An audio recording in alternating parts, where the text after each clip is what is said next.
आज की इस वीडियो में हम कक्षा 10 के सामाजिक विज्ञान के प्री बोर्ड के पेपर को देखने वाले हैं, जो कि आपके बोर्ड एग्जाम के लिए भी अति महत्वपूर्ण है। अगर आप इन प्रश्नों में से प्री बोर्ड के पेपर में से याद करते हैं तो आपको 90% चांस है इसमें से आप 50 नंबर इसी में से 100% आएंगे। इसमें सबसे पहले प्रश्न दिया है कि साइमन कमीशन भारत कब आया। साइमन कमीशन भारत कब आया तो 1928 में भारत आया। अगला दिया कि फ्रांस की क्रांति की शुरुआत कब हुई तो फ्रांस की क्रांति की शुरुआत 5 मई 1779 में हुई थी, लेकिन इसमें ऑप्शन नहीं है तो इसको मार देते हैं। अगला दिया कि रिंडर पेस्ट क्या था तो रिंडर पेस्ट एक पशु रोग था जो कि वायरस के कारण हुआ था। यंग इटली सोसाइटी के संस्थापक कौन थे तो यंग इटली सोसाइटी के संस्थापक जो थे जोसेफ मेजनी थे।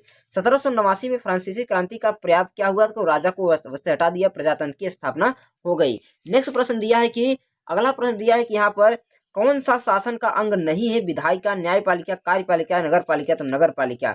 अगला दिया है कि अति लघुत्तरी प्रश्न को आपको उत्तर देना है। दिया है कि सविनय अवज्ञा आंदोलन असहयोग आंदोलन से किस तरह अलग था, कारण बताइए। लोकतांत्रिक शासन क्यों अच्छा माना जाता है, 2 कारण लिखिए। आपके लिए प्रश्न बहुत इंपॉर्टेंट है। अफ्रीका में रीडर पेस्ट के आने का क्या प्रभाव पड़ा, ये भी अति महत्वपूर्ण आपके लिए प्रश्न है। अगला प्रश्न दिया है, यहाँ पर देखते हैं कि रोलेट एक्ट क्या था, गांधी जी ने इस एक्ट का विरोध किस प्रकार किया। यह प्रश्न आपके लिए आईएमपी है। क्या है, भी आईएमपी प्रश्न है, इसको आपको याद करके जाना है। अगला प्रश्न दिया कि लोकतंत्र का क्या अर्थ है, इसकी परिभाषा लिखिए। अथवा आप सत्ता के बंटवारे में बेल्जियम मॉडल की बातें क्या थी, इसके 3 कारण लिखिए।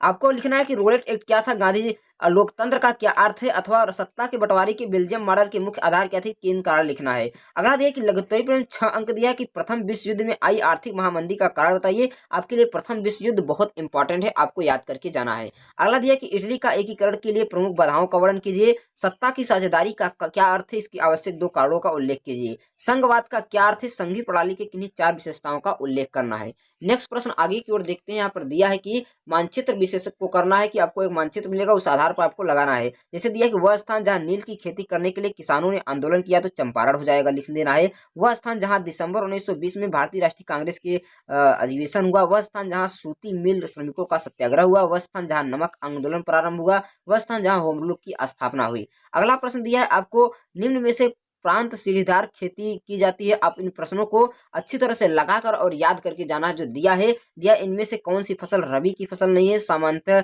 विकास के आधार पर लिखना है। झारखंड में स्थित कोरंडमा निम्न में से किस खनिज के लिए उपसिद्ध है, ज्वारी ऊर्जा किस प्रकार संसाधन है, वैश्वीकरण की मुख्य भूमिका निभाती है। अगले की जैव संसाधन क्या है, इसको आपको लिख देना है। अगला आगे प्रश्न दिया है कि द्वितीय क्षेत्र किसे कहते हैं, विकास का क्या तात्पर्य है, साख से क्या तात्पर्य है, साख शर्तों को लिखना है। उपभोक्ता कौन होता है, उपभोक्ता के अधिकार क्या होते हैं, इसके आपको लिख देना है। ऊर्जा के प्रारंभ किसे कहते हैं, वर्णन करना है। कृत्रिम पत्तन को बारे में लिख देना है। दीर्घोत्तरी खुली बेरोजगारी और प्रच्छन्न बेरोजगारी क्या है, यह प्रश्न आपके लिए आईएमपी है।